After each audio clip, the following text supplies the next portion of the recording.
We start tonight with never-before-seen video today revealed in the impeachment trial for former President Trump. We saw a lot of new video this afternoon. These videos are from the day of the riot at the U.S. Capitol. So many new videos released during that testimony earlier today, including this body cam video. This is on the Capitol steps. You're going to see here an officer being attacked by a rioter there. Just hand-to-hand combat, really. The prosecution says this was more than 2 hours after the very first breach of the Capitol. We also got a look inside the Capitol during the riots. We saw a lot of security footage. You can see a staffer start rushing to a conference room to hide. Not long after, the hallway is flooded with rioters. Look as that last staffer runs inside the door. They close it. Not long after those staffers are inside, this is what you see. This room actually had an inner and an outer door. You saw the man throwing himself at the door, trying to break it down. The man was able to break through the outer door, but staffers had barricaded the inner door with furniture. So a lot of chaos in the halls of Congress between the House and Senate there. The Senate actually broke for dinner around 5:30 this evening. They say they're going to continue at 6:15 tonight. So we're going to bring you back there live just as soon as all of that happens out of Washington. Closer to home, AU Health's new vaccine clinic opened today. That's after the opening was delayed by a little bit Monday. And we're getting our first look inside this new clinic. They really did things right inside. This is the one at the old Steinmart store on Washington Road, next to 2nd and Charles. More than 800 people vaccinated through there today. Brady Trappel tells us by the weekend they expect to have thousands. In just a week, AU turned this old Steinmart into a mass vaccination clinic. Right now, they're able to vaccinate a few hundred an hour.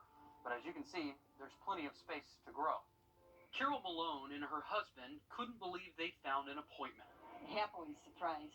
Everything is so organized that it just went like clockwork, and everybody has been so nice. Clockwork, from the traffic signs outside to the man calling out appointment times. Jay Nielsen drove 2.5 hours from Duluth, Georgia. I said, hallelujah, praise the Lord, amen. I was almost in tears. I was so happy. 15 vaccination booths, TVs, calming music, and staff getting vaccinations ready behind the scenes. AU says this location is permanent. There's a lot of planning that went into this, again, with our partners, to make this a very patient-friendly environment during a time that can be highly anxious. Dr. Joshua White says fully staffed, they could vaccinate 300 people an hour. Right now, vaccine availability is our biggest limitation.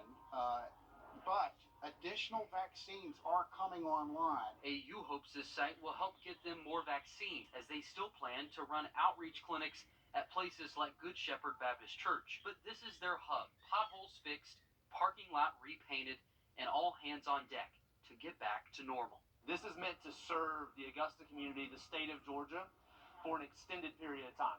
AU says calling is not an option to schedule an appointment right now. They're asking everyone to do it online. They're also asking everyone to please don't be early, but instead be on time for your appointment. Reporting in Augusta, Brady Trappel on your side. AU Health plans to run that clinic 8:30 to 4:30 Monday through Friday. You can sign up at the website. We're going to put the address right there on the bottom of the screen. There's no phone number to call. You have to go through the website. But this Saturday, appointments are posted for a special clinic where officials hope to vaccinate around 1,500 people. Today is also the last chance for people in parts of South Carolina to sign up for this vaccine clinic. It started as a clinic for people around Windsor, South Carolina, but they've expanded the eligibility now. You can call Rural Health Services at the number on your screen to schedule an appointment. The clinic is happening tomorrow in Windsor. It's at the fire department. There are appointments from 9 a.m. to 4 p.m. Rural Health Services just opened up those applications if you live in Aiken as well. We opened it up yesterday and says anyone else in that area in the age group that's nearby could still come over to Windsor and get vaccinated, because when you have an event, you want to get as many people as you can inoculated. All you have to do is call this number right there at the bottom of your screen to sign up for tomorrow, 803-380-7000. Rural Health Services says they'll have more clinics like these every 2 weeks. To weather now, as we give you a live look outside at Walton Way. I hope you're enjoying your spring break so far this week. Riley, it's been day after day getting a little warmer every day. It has been, Richard. Another day with some well above average high temperatures. Actually hit 76 today at Bush Field. Daniel Field was not too far behind, and these low temperatures early this morning, definitely very mild for February. Actually, you can see a last little bit of sunset there creeping below the cloud cover. Look at westbound Elver Grovetown. Now, our temperature is currently still warm, and we're not expecting temperatures tonight get overly cold by any means. We are still mainly in the mid to upper 60s here just after 6 o'clock. And through this evening, temps not really expected to get out of the 50s. As we head in towards midnight, we're most likely to see these temperatures near 60 degrees. And then I think this model overdoing those temps just a tad. Most of us expect to see most likely mid to upper 50s by tomorrow morning. And tomorrow morning, there's going to be the threat for, once again, some dense fog and mist across the area for that morning commute. Take a look at those rain chances later in the week in just a little bit. Tracking a slight rise in COVID-19 patients at University Hospital. 89 patients there. That's up from 84 yesterday. But think back, just a couple of weeks ago, they had more than 130 people in-house being treated. Decreases for both AU Health and Doctors Hospital. That's a good sign. But this is the lowest both of those have been since December. And there's still so much, even now, almost a year into this pandemic. The doctors don't know about COVID. So many questions about side effects, even once people recover. One COVID-related disease you might have heard about is called MIS-C. That can cause inflammation in vital organs like the brain and the heart. And Sydney Heiberger spoke with local doctors about what we need to know. Out of the more than 2,000 cases of MIS-C reported nationwide, about 11 have come from the Children's Hospital of Georgia. Doctors Hospital says they've had about 7 cases. COVID infections in children are not common. MIS-C is a rare complication of COVID.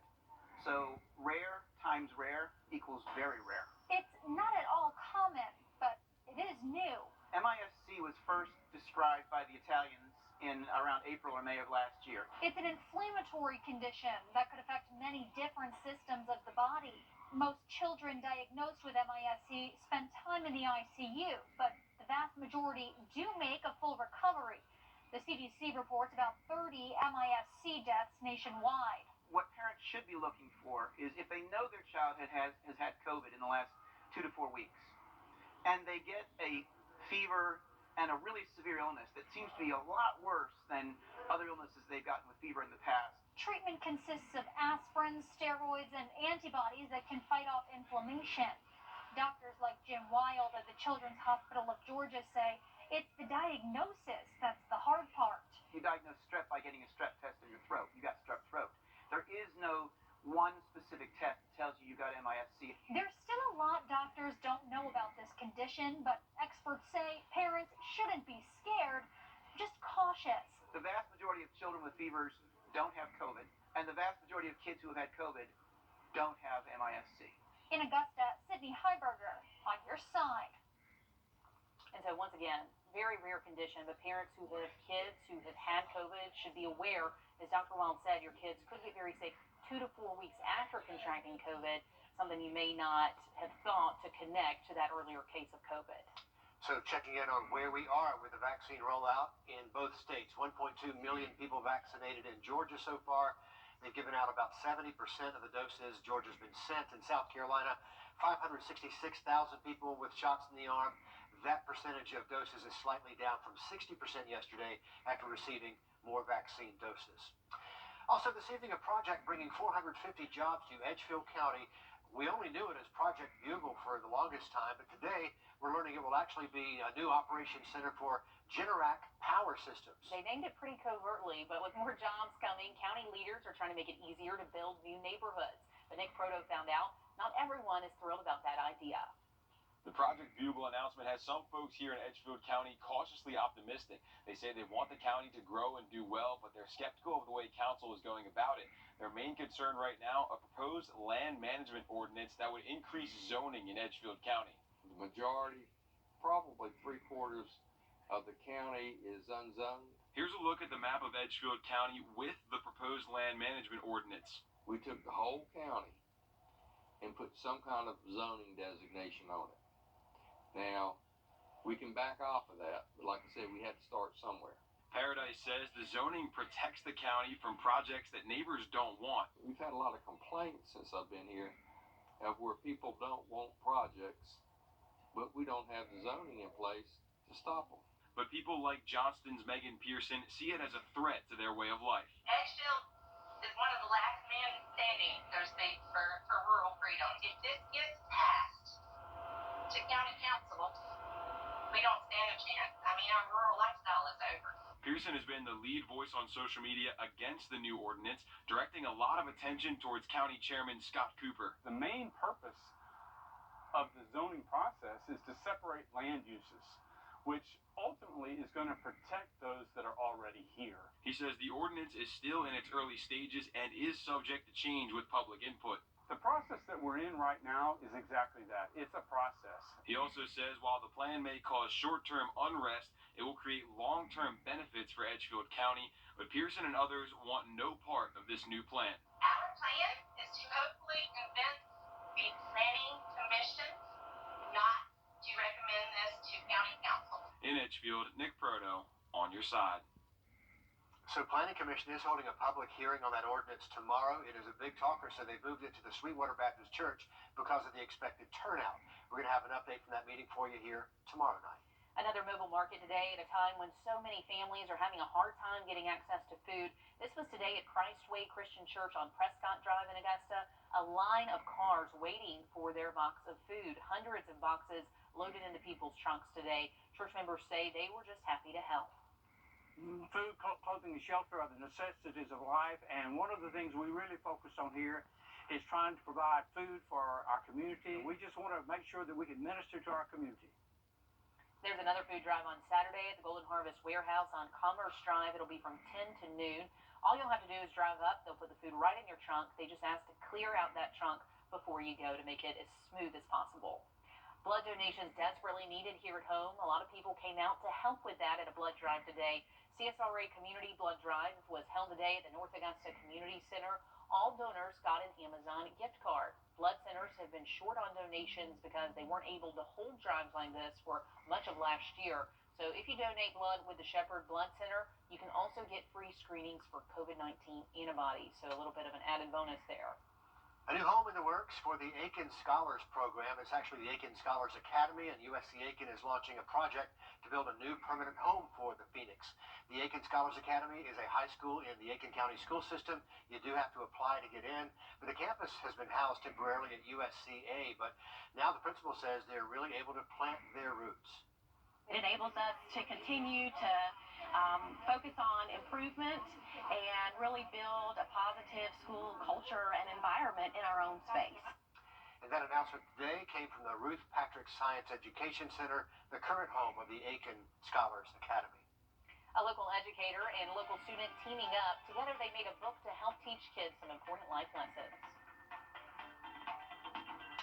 In free rides around town, we're going to hear from one family who says it could be a game changer. It was hard. We've been telling you about a new way for people to get around town. United Way has partnered with Lyft to offer free rides to those in need in Richmond and Columbia counties. And it's not just about getting around town either. Will Rio shows us what this could mean for so many families. That opens the door for everything. For Deborah Grubb and her 26-year-old stepdaughter Melissa, leaving home is difficult. And it's left her more isolated here because of the pandemic. Melissa's disabled, so she's never been able to drive, making it hard to go to doctor's appointments, get medicine, or get a job. If she was to have access to rides, she would learn to be able to do some of these things for herself, rather than depending on us, and then when we're gone, not having that option available to her. United Way of the CSRA is partnering with Lyft to try and change that with their new Ride United program. And this is how it works. You simply pull out your cell phone and call the United Way 211 helpline. and then they'll connect you with a Lyft driver where you can tell them you need to go to the grocery store, a doctor's appointment, or even a job interview. The driver will pull up, And then you get in. And then they will take you where you need to go. Well, last year, our 211 call center received over 20,000 phone calls, and then they received over 40,000 web inquiries. Many of them are for people who needed transportation assistance. Brittany Burnett is CEO and president of United Way of the CSRA. She says this program will serve everyone in Richmond and Columbia County. We continue to hear over and over that, I wish I could get here, I just don't have a ride. Or there's an appointment time and I just can't make it with the transportation that I do have. So we knew this was a perfect way that we could try to fill some of that gap through the Ride United program. United Way wants to make sure these are for important things only. And we really want to ensure that these are rides that are getting them to necessary appointments in the community. In Augusta, Will Rio on your side. pretty neat program, and it is available Monday through Friday, 8:30 in the morning until 5 in the afternoon. Yeah, glad they're tapping into the ride-sharing idea after all these years. But they say to find out more information about this Ride United program and other resources, check out their website, 211csra.org. Taking a look outside over Grovetown this afternoon, a little bit of backup, but my goodness, what a gorgeous day out there, Riley. It definitely was, Laura, and I hope everybody got outside and enjoyed it out there earlier this afternoon because, unfortunately, the weather doesn't look as good as we progress later into the week, and especially the weekend. Now, most of the day Thursday should be generally dry for us. We will have the chance for a few isolated showers during the day Thursday, but rain chances tomorrow actually look highest Thursday night throughout the day on Friday. And by the time we get into Friday, we're actually expecting temperatures to drop during the day, so that cool air will be moving in with that rainfall. Here's a current look at Doppler Max radar. You're finding most of the precipitation closer to where these stalled fronts are, so that's where the most lift is in our atmosphere, to where we're seeing those highest rain chances currently. But we do have one little stray shower moving through Barnwell County, places like Hilda, Barnwell, Blackville, maybe seeing a quick little sprinkle there, but nothing all too heavy, and rain chances will remain fairly low through this evening and tonight. But late tonight into early Thursday, we will have to worry about some dense fog forming across the area, maybe even some mist. You can see temperatures tomorrow morning definitely not expected to be cold. I think this model is likely overdoing those temps a tad. I think most of us should be waking up mid to upper 50s tomorrow morning.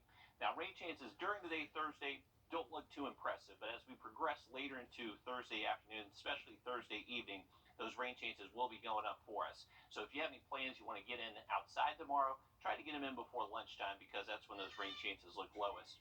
Now, the rain chances will be high Thursday night throughout the day on Friday.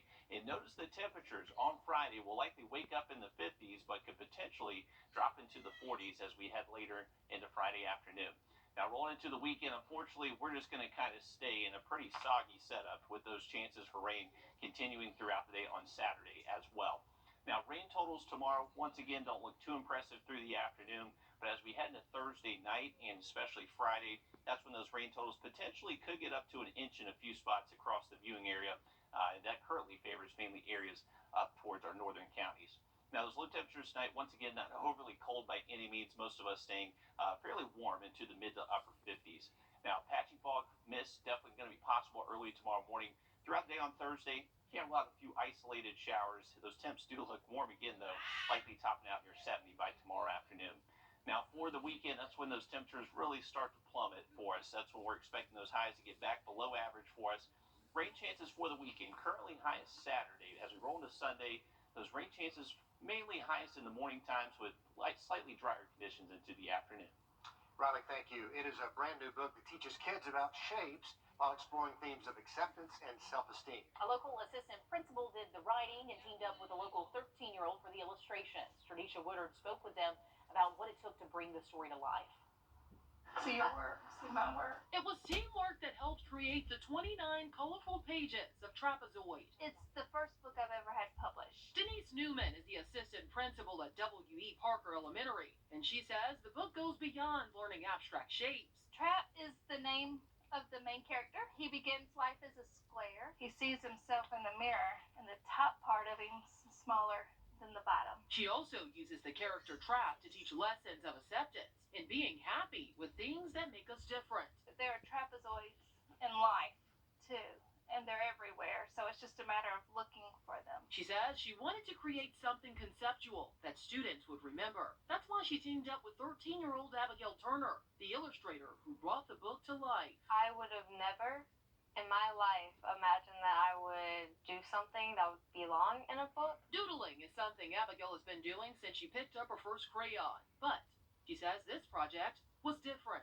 Inspiration hit me from another person's work, and I want to do something inspired by that. And I could picture and imagine the characters doing everything that they needed to do. It was like she opened up my brain and saw what I was trying to see. Newman says what started as a vision, Everybody who has seen it has loved it. is now used to inspire. We're thinking about maybe turning it into a series. I'm an outside-of-the-box thinker, and so for her to bring exactly what I was seeing when I wrote this to life, it was just unreal. New partners. That's my favorite page right there. And a lifelong friendship. Wrdw on your side. Great work for them. And what about Abigail's illustrations? I was just thinking, I mean, my goodness, she has a career ahead of her because those are great works of art. If you'd like to buy a copy of the book and get a closer look for yourself, you can buy it online at Amazon.com. All you have to do is type in Trap of Zoid. Yeah, we'll look for that. A local connection to a college basketball legend. Glen Hill's basketball coach William Cunningham sharing memories of John Chaney. Next in sports. On your sideline, sports brought to you by the Hawk Law Group. John Chaney is the 22nd winningest college basketball coach in history. He was laid to rest on Monday, surrounded by Philadelphia icons and former players, including Glen Hill's head coach William Cunningham. Cunningham played under Chaney from 1992 until 1996, and even played a role in separating Chaney from then Amherst head coach John Calipari. Chaney's loud, honest, and detailed coaching style resonated with Cunningham, as he knew after his time in the NBA, he wanted to get into coaching. Now, Cunningham hopes to keep Chaney's legacy alive and well here in the CSRA. A lot of what I do is just an imitation of a really great legend that I saw do it. And I'm trying my best to be half as good as him. The world will miss him, but as you said, through his players, I think his legacy will live on. A week after National Signing Day, we still have college football signings going on. On Wednesday, it was Strom Thurmond's Justin Rouse inking with North Greenville to continue his athletic and academic career. He and teammate B.J. Williams are both playing defense in college, something Rouse feels is a staple of Rebel football. We had like the best defenses, in the area for the last 3 years actually. And, hopefully they'll keep that going. But, just what the coaches was doing with us, letting us get prepared. If this doesn't make you extremely anxious, I don't know what else will. During Tampa's boat parade to celebrate their Super Bowl win, yes, you saw that right. Brady to Gronkowski, Lombardi style, over water. Good grief. That literally made my heart skip a beat. That was incredible. I cannot believe they just threw that trophy across the boat. For the weekend, we are expecting cooler temps, high rain chances as well. Now look at that 7-day forecast just after the break.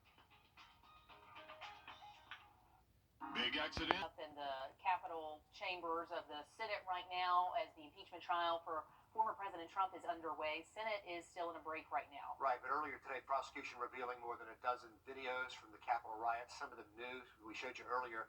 You can go to our website for a live stream of the trial, but in a few minutes, the CBS Evening News will be on the air with complete coverage out of Washington, D.C. as we watch all of this unfold this evening. Riley? Richard, take a look at I-20 near the Augusta Canal here, courtesy of EarthCam. Traffic moving smoothly this evening, and temperatures are warm. We're currently at 68 degrees still here in Augusta. Not expecting temperatures to be too cold tonight. Most of us only dropping to the mid to upper 50s by tomorrow morning. Tomorrow afternoon does look warm again. Should see those highs close to 70 for the third day straight on Thursday. The rain chances Thursday, mainly highest late Thursday afternoon through Thursday night. And so get those outdoor plans in early tomorrow. On Friday, those temperatures will drop and those rain chances staying high as we roll into the weekend. And even early next week, not looking like we're going to change that pattern too much. Robbie, thanks very much. That's going to wrap it up for News 12 at 6 o'clock. We'll see you back here tonight at 11. Have a great night.